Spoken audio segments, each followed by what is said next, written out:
Because Brookon is a sponsor of the conference. Brookon is a conference in Belgium that I organized together with a lot of other people, including Xavier, who is in the front and who didn't expect to be called out. But, by the way, if you're standing up, there's still seats here in the front. So if you want to sit, you can just move here. So I was thinking about doing either a technical talk or doing a talk more about what I think about the industry, the community, and how we move forward. I think the latter is more relevant right now because as an industry, as a community, we're challenged almost every day. We look at governments that are looking to regulate what we are doing, we have to make a difference between what the industry and what the community is. So there'll be a lot of dead people in my talk, unfortunately, but mostly ideas and ways that I think about the community, and I hope I share some insight with you. And first I want to mention BSides as an organization, Jack Daniel and the team that came up with it. I think they deserve a round of applause as well, because they managed to gather people around the globe around the central idea that is BSides, which is sharing information. And I think the key of that needs to be the message for today as well. Share as much information, learn, and like Thiago said, have fun, right?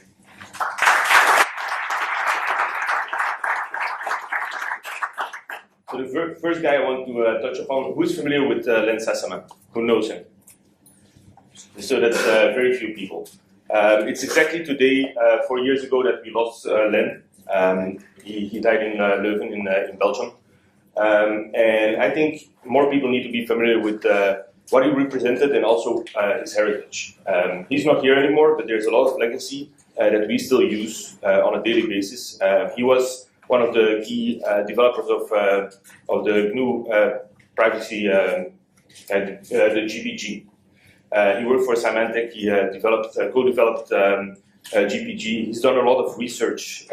He was involved in the research with Dan Kaminsky around DNS.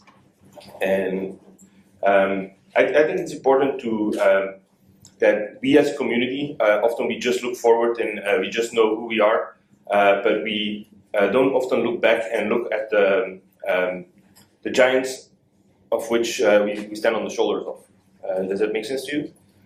I think there's a lot of people that have done research before us, and we see a lot of people talk now at conferences pretending they did something new, but there's a lot of research before that that we need to recognize, and people like Len have contributed to what we do today a lot.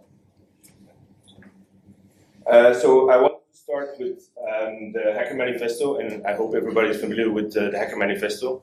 If you're not familiar with it and you want to read it later, Thiago has it tattooed on his back, so you can ask him to address, and he will gladly show it to you. And I wanted to take some words out of the Hacker Manifesto because we are familiar with it, but I wanted to think a little bit about what those words mean today. Obviously, the Hacker Manifesto was written in 1986, so what it means today is probably relevant. It's definitely relevant for me. So the first thing that he says is, my crime is that of curiosity. And what does curiosity means? For me, it doesn't mean that we just break shit for breaking shit, right? It's obviously fun to break shit, but for me, it has to have a meaning. And I think as a group here, the fact that you're here, it means that you share curiosity, but it definitely needs to be targeted. It needs to have relevance for society, for your group, for yourself. But I think it's the main thing is that the curiosity is not something that damages, but that moves us forward as a group, as a community, and as a society. Then something I've been thinking about about the last year. He says that judging people by what they say and think, not what they look like, right? In our community, we've been attacking a lot of women, even children. We had a keynote speaker that spoke at a lot of conferences in the past few months. He's 9 years old, and a lot of people criticize him because he's not relevant for our community. But I still think that people like that contribute to our community. and we should be very thoughtful before we criticize somebody. And thinking back to Len as well, Len suffered from depression, and that basically led to his death. We have to realize that everybody in this room has a story, and we don't know that story, right? I don't know if somebody's mother died, if somebody's sister's sick, or they've been arrested by police or whatever. Everybody has a story, and we have to recognize that story exists, and don't judge people just by what we observe from them, because we can learn from everybody, and we don't have to judge the people that we are working with or that we encounter in this community. Then he also says, my crime is that of outsmarting you. And that goes a little bit back to what I said about curiosity. I don't think what we do as security professionals and as hackers, I don't call myself a hacker, but the community in itself recognizes itself as hackers. So our crime is that of outsmarting you. I don't think it's just about outsmarting people. It's not proving that you're smarter than somebody, but using your brains and the skills that you have to advance society and advance the community.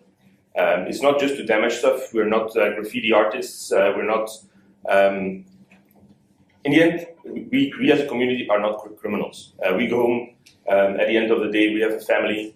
We have friends. We have a life. It's not just about being smarter and being proud of being smarter. It's about using your brains to advance society again. Then he also says, I am a hacker. And like I said, I myself don't always identify as a hacker, because I think there's people that are much smarter than me, that are much more of a hacker than I am. But what does being a hacker mean? What does that mean to you? Again, I think being a hacker means that you want to use systems, or want to look how systems work, or how they shouldn't work, right? You use the features of the systems, of the things that you test, that you research, to have a positive influence. I think we as a community need to be more positive about what we do, and we need to reach out more to society and to the people that actually need us. It's not just everybody today is sharing information with big companies. They don't know what their privacy means anymore, and we as a group have a keen understanding of that. And I think we as a group can contribute to that to society. So being a hacker, you have to be really mindful. It's not just a badge that you put on and be proud of, and as a guy probably who girls with, because nowadays people are very impressed with what you do. It's a huge responsibility, right? At least to me it is. Now, one of the problems I've identified is the difference between community and industry. Back in the day when I started, and when most of the I'm old. It's good. When the old people started, there was a security community and there was a security industry. You had the checkpoints, you had the Cisco's, you had the Symantec's, the McAfee's, and there was a very small overlap because the community in itself did a lot of work on its own for free, and they did research. There were conferences that were organized like CCC in Europe, like DEF CON in the US, but it's not like that anymore. Nowadays, the community and the industry overlap a lot, and that brings a lot of problems in how we communicate. Nowadays, I work for Rapid7 as a day job. There are people that work for McAfee. There are people that work for as an independent consultant. Everybody has their own master to serve, and that impacts how we communicate. I think as a community, we need to make sure that everybody understands. If I have a discussion with you about a hack or about a vulnerability, you shouldn't bring in my employer. When I'm here at BSidesLisbon or at a conference, or when I communicate with you on the internet through Twitter or Facebook or whatever, I am myself and I don't represent my company. But nowadays, a lot of people will see that overlap, and when the argument doesn't go the way they want it to go, they will bring in the employer. They will say, well, you work at McAfee, so your opinion is invalid or whatever. I think we need to make a really clear distinction, and that distinction is the only way that our industry or our community will survive. I think it's very important to make that point. Now, who's familiar with these guys? Yeah. So the law testified before Congress in 1998, and it has to be understood that they were hackers, just like you and I. Well, just like everybody in the room. They were hackers, and they were invited to testify before conference, and they painted a very dark picture of where security would go. Unfortunately, Congress didn't listen in 1998. Now we're 2015, and finally the US government is listening. The guy in the middle there just joined the White House, and he's going to work on a project there to regulate security. I don't know how it will go, but it's very important to recognize that even though they had their hacker group, the Loft, they now all work for very reputable companies or even government organizations. Much in the middle, he worked for DARPA. He went to Google afterwards. He's now working for the White House. The guy on next to him, he's now the founder of Veracode. So they move forward, and we as a community, we as hackers need to move forward as well. We cannot always remain kids. We need to take our responsibilities. We will start working for companies and actually use our skills for good, right? There's somebody else. I told you there were going to be a lot of dead persons in my slide. Barnaby Jack is a former colleague of mine. He died in 2013. And everybody knows him from the ATM hacks and the insulin pumps and pacemaker hacks, right? But he was much more than that, and that's why I have him in my slide deck. We always experience people very superficially. We look at what they have brought to the surface, how they presented at Black Hat, and how they were awesome. But they were even more awesome. In the undercurrents of the security industry. Barnaby Jack contributed a lot of research before he even stood on the Black Hat stage. And I think the importance of what we do is not by standing on a stage like I do today, or like Barnaby did at Black Hat, or people do at DEF CON.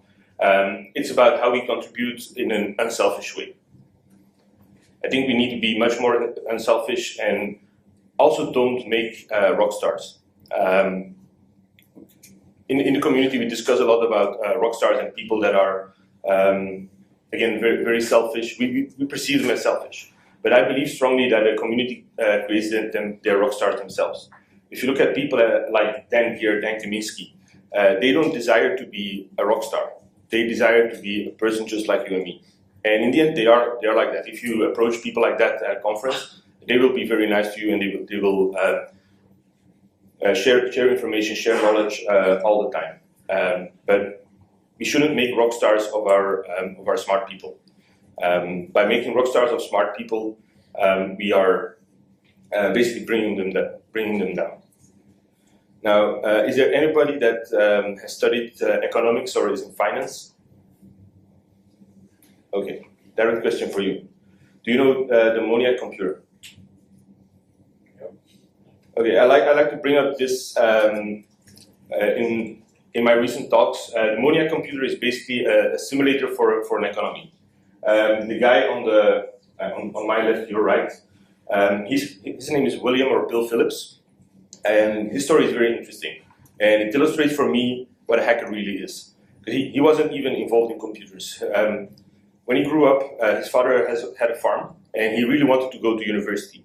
But when he wanted to go to university, the huge crash in the New York Stock Exchange happened, and even though he was far away from New York, his father couldn't afford to send him to university. So he's from New Zealand, and instead of going to university, he started working in Australia. He became a cinema manager. He did a lot of odd jobs, just made his money, did a lot of small things, and then he ended up in China. And when he ended up in China, it was just around the moment when Japan invaded China.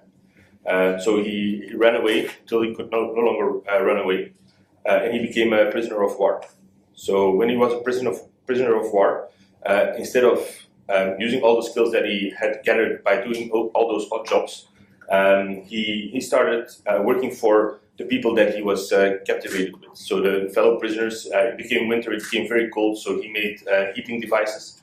He had no engineering degree whatsoever, but he found a way how to make heating devices and basically how to help people survive the prison camp.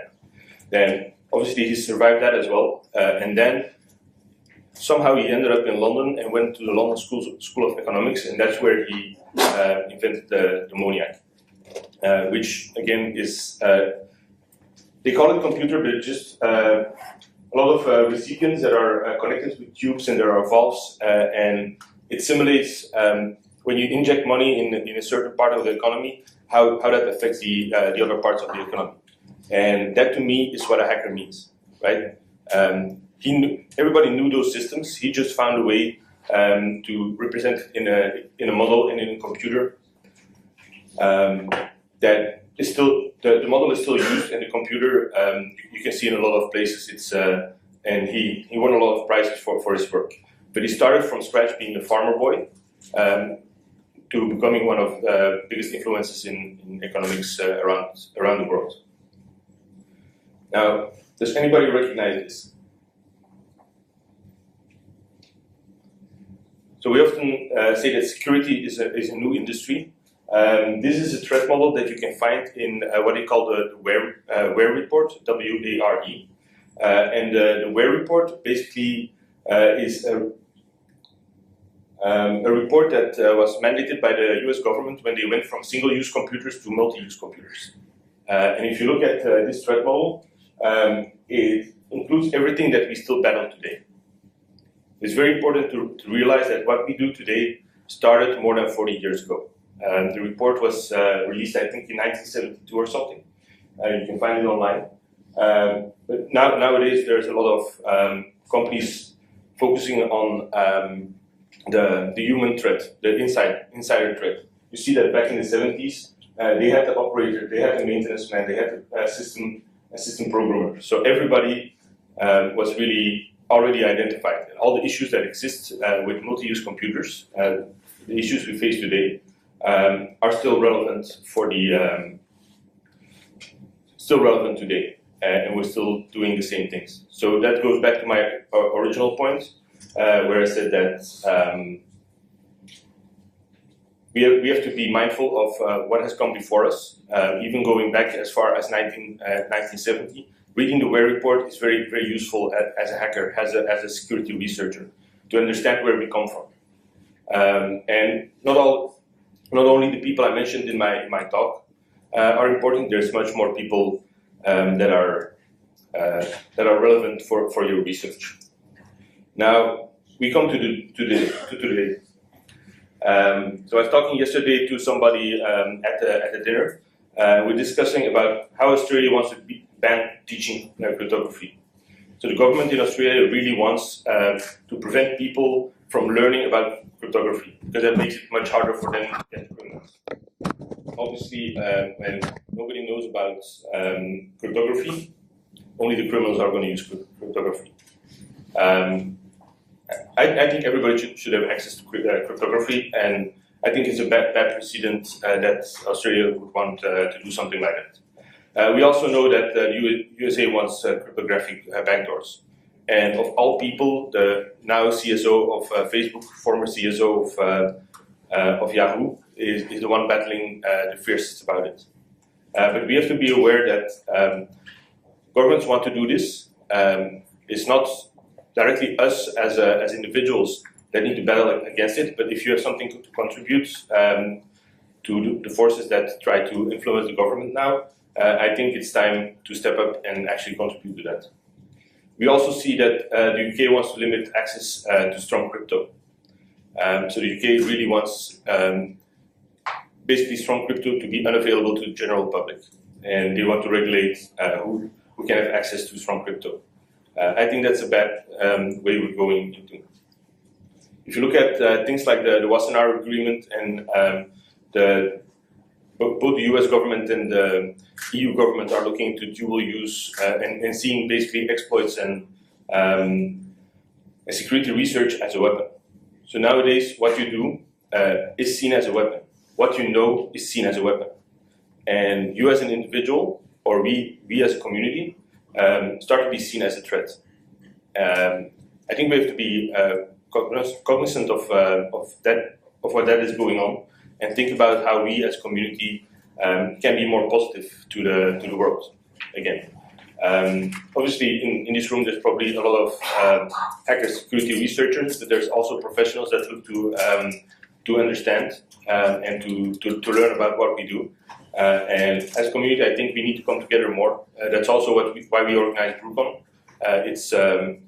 It brings together professionals and researchers, individuals, but it's important to be open to that and not to look at the outsiders of this community as stupid people or people that don't want to learn. Because I really feel that organizations want to learn and want to be more secure. You see a big trend of being from being compliant to being secure.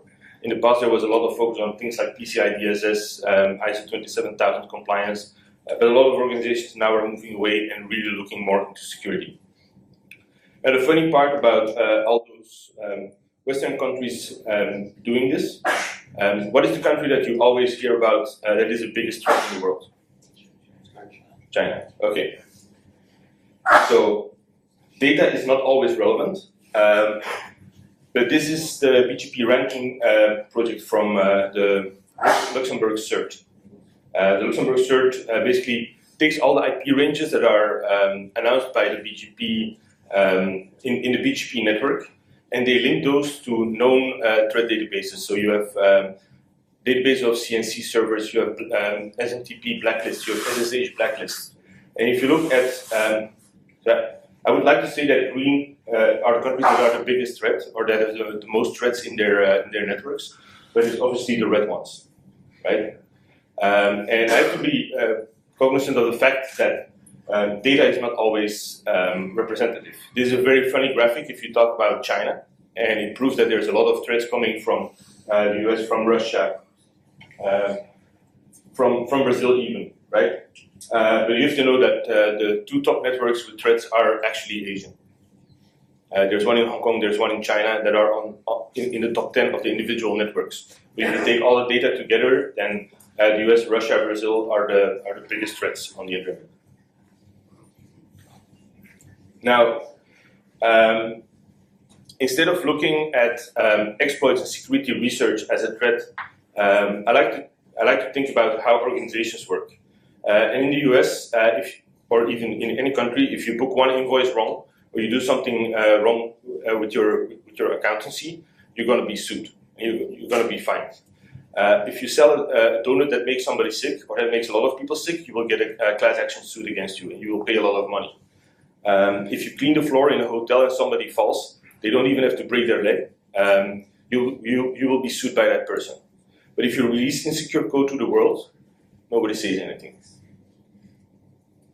And I think when we talk about that, releasing insecure code to the world is to a certain extent understandable, because we as security professionals always want everything to be 100% secure, but we cannot expect that from organizations. At the end of the day, an organization needs to be making money.